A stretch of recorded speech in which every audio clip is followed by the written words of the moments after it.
કમળનું ફૂલ લઈને ભાજપના સાંસદ ભાજપના ધારાસભ્ય ઉમેદવારો સાથે પ્રચાર કરવા નીકળે છે અને પછી સ્થાનિક વ્યક્તિ સવાલો કરે છે એટલે એમના સવાલોને ચૂપ કરવા માટેના પ્રયાસ પણ થાય છે અને રજૂઆત સાંભળવાની જગ્યાએ નેતાઓ ત્યાંથી ચાલતી પકડી લે છે।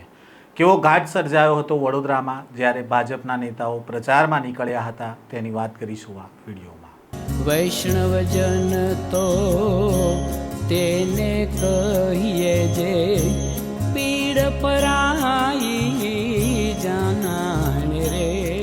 નમસ્કાર, નવજીવન ન્યૂઝમાં આપનું સ્વાગત છે। હું છું જયંત દાફડા।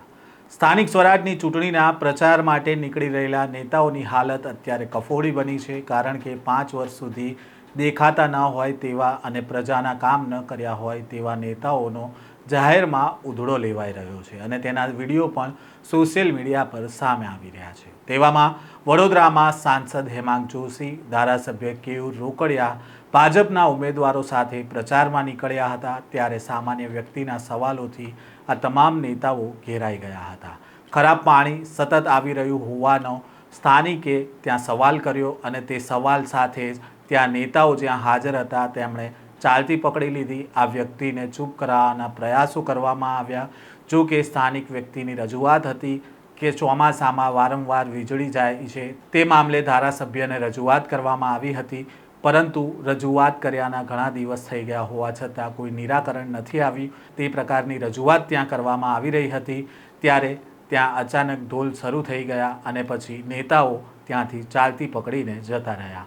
પહેલાં તો પ્રચાર માટે નીકળેલા નેતાઓ જ્યારે લોકો વચ્ચે ગયા ત્યારે કેવો ઘાટ સર્જાયો અને જે વ્યક્તિએ સવાલો કર્યા હતા તેણે શું કહ્યું છે તે પણ સાંભળીએ। અમારા ફળિયાની અંદર ભાજપ સરકારની મીનાબેન કોણ? મીનાબેન નહીં, હા, આ બેનનો સંપર્કમાં છું। મારા દરેક પ્રોબ્લેમો એમને આજ દિન સુધી સોલ્વ કર્યા, બરાબર। એક ફોનની અંદર મારા પ્રોબ્લેમ સોલ્વ કર્યા। ગઈકાલે ડોરું પાણી આવ્યું હતું, આજે ડોરું પાણી આવ્યું છે, મતલબ એ તો પાણીનો નાનો પ્રોબ્લેમ, પણ અહીંયાથી જે લોકો જીતીને જાય છે ને પછી અહીંયા ઘડી કોઈ જોવા આવતા નહીં, કોઈ પૂછવા આવતા નહીં કે તમને શું પ્રોબ્લેમ છે, બરાબર। હવે ભાજપનો ભ્રષ્ટાચાર તો એટલો બધો વધી ગયો છે, તમને સારી રીતે ઓળખું છું, નહીં તમારા બધા જો એક તમને સારી રીતે ઓળખું છું, મને વાત હું કોઈનો વિરોધ નહીં કરતો, પણ અમને જે તકલીફ પડે છે અહીંયા આગળ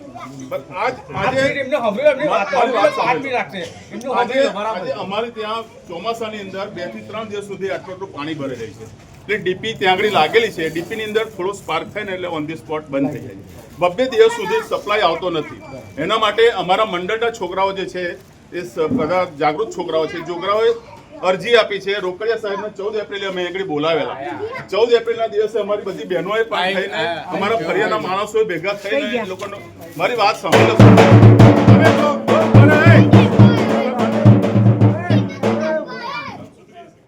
તમને ખબર, તમારી રૂબરૂમાં હું અરજી આપવા આવેલો છું, પણ આજ દિન સુધી અમારી અરજીનો કોઈ નિકાલ કર્યો નહીં। આ રહ્યા રોકડિયા સાહેબ, બરાબર, ચાલો એને ડીપીનો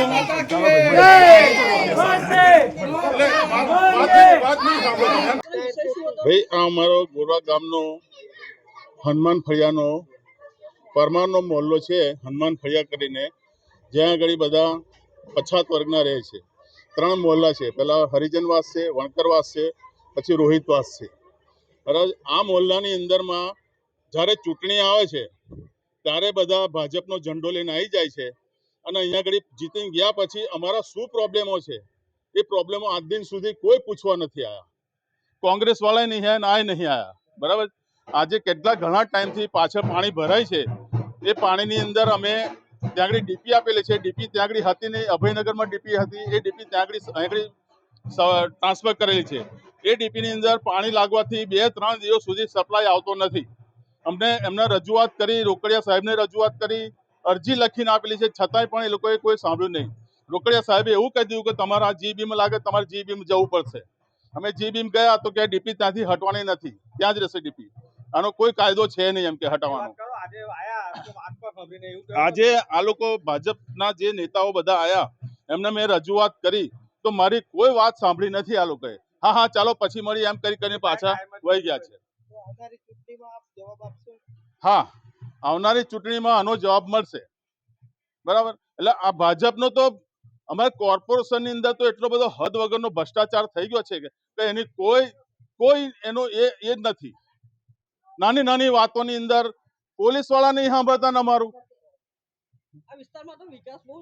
કશોય વિકાસ નહીં. શું વિકાસ થયો સાહેબ? શું વિકાસ થયો છે? આ વિકાસ તો કોંગ્રેસના ટાઈમનો જ છે. એ લોકો આ લઈ પડેલા છે અને અત્યારે એ વિકાસને એ લોકો ડેવલપ કરે છે. બાકી કોઈ વિકાસ થયો નહીં આગળ. મારું નામ કમલેશભાઈ કેશવભાઈ પરમાર, ગોરવા હનુમાન ફળિયામાં હું રહું છું. વડોદરાના ગોરવા હનુમાન ફળિયાના વિસ્તારમાં ભાજપ નેતાઓ પ્રચાર કરવા માટે હાથમાં કમળનું ફૂલ લઈને નીકળ્યા હતા. આ દરમિયાન સ્થાનિક વ્યક્તિ દ્વારા સવાલ ઉઠાવવામાં આવ્યો કે ચૂંટણી આવે છે ત્યારે ભાજપનો ઝંડો લઈને કેમ આવી જાઓ છો? ચૂંટાઈને આવો પછી શું સમસ્યા છે તે તો કોઈ જોવા નથી આવતું. ના કોંગ્રેસવાળા આવે છે કે ના ભાજપવાળા આવે છે.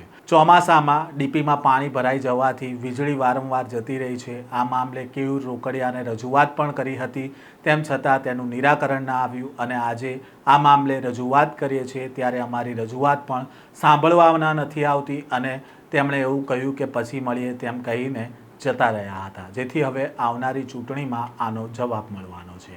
ઉલ્લેખનીય છે કે હાલ ચૂંટાઈને ગાયબ થઈ જનારા નેતાઓની માઠી બેઠી હોય તેવો ઘાટ સર્જાયો છે. ઠેર ઠેર નેતાઓને જનતા સવાલ કરી રહ્યા છે અને આ સવાલોથી નેતાઓ પણ અત્યારે પોઠા પડી રહ્યા છે, કારણ કે આ જે પ્રકારે સ્થાનિક પોતાની હૈયા વરાળ કાઢી રહ્યા છે તેનો વિડીયો સોશિયલ મીડિયા પર આવી રહ્યો છે. આ પ્રકારના સમાચાર અહેવાલ સાથે ફરી મળીશું. નવજીવન ન્યૂઝ સાથે જોડાયેલા રહેજો.